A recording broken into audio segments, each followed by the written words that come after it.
To shikenan sai ka shigo kenan gobe. Yawa.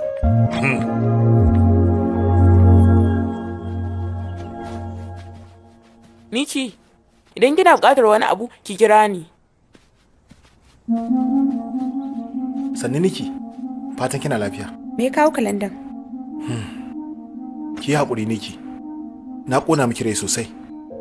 Ina matuƙar son ki, kuma har zuciyata nake nufin hakan. Ina so ki dawo cikin rayuwata. Vicky, a cikin Indiya ka san sau nawa na gaya maka cewa ina son ka? Kada ka kirga. Na gaya maka sau da yawa. Amma ka san sau nawa kai ka dawo min da ita? Kar kai tunani a kai. Ko da sau ɗaya baka taɓa ba. Tafi Biki. Niki dan Allah. Me?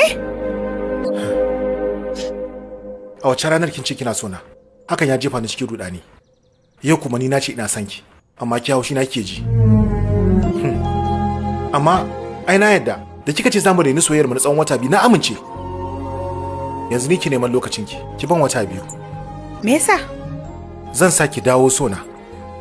Vicky, a wancan lokacin ka shiga rudani, amma ni kuma yanzu kar nike ganin komai. Bana buƙatar ka. Da haka ko da sau nawa zaka jaraba an sa ta a'a ce.